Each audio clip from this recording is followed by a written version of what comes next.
proxy control. So when I say direct control, I'm directly grabbing his leg. I'm controlling his leg. Direct control. Proxy control is when I'm using something to control his leg rather than direct. So generally when we talk about like gi grips, it's a form of proxy control.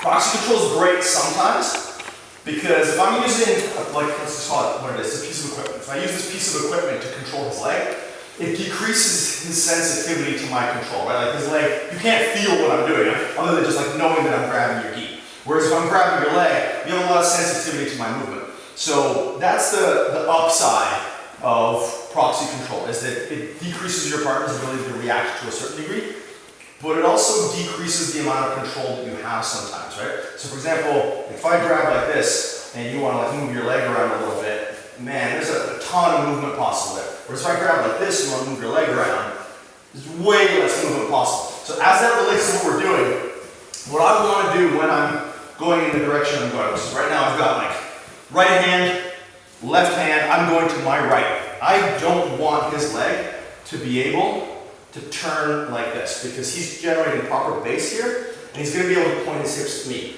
A simple principle, like, this should be pretty obvious, but it's a lot easier to pass someone's guard if their hips are pointed away from you than if they're pointed at you. And again, once you've been doing jiu-jitsu for a while, that's super obvious, but if you're a bit of a beginner, you might not be aware of that. So I want, like right now, I've got a bit of an angle, his hips are pointed away from me. If he manages, let's say I make the grip like this, then it's a little bit loose and he starts to turn to face me. Now things get a lot more difficult. We'll go over that in a second, or a few minutes. But ideally I want to prevent that. So when I make my grip, if you are grabbing using the pants, I want you to try to roll this knuckles deep so that you're actually like punching the side of his leg. And not only that, so like he's got fairly generous like bell-bottom style pants. So if I just go like this, you can see like I'm not connected to his leg. So if this happens, I'm going to twist and then I'm going to apply like my knuckles to his shin. So now if he goes to turn towards me, like I've got a ton of control over that leg. My goal in controlling his leg is to externally rotate his hip. Externally meaning like this way, right? So internally would be this way. If he can internally rotate his hip, he can come to face me. As long as I'm making his leg do that, and I'm doing that by locking my elbow out and just putting some weight on it. So I'm just creating a frame with my arm, accessing this lever to his hip. I'm not just sort of grabbing for the sake of grabbing. I'm not just grabbing like this. Again, this is workable. I'm not saying it doesn't work, but it's way less effective than getting that. See how this is tilting his hip that way. Now the control I have to turn to face me, this is far greater. So again, I don't really care if you make the shin grip or the pant grip, but if you do make the pant grip, don't be lazy about it.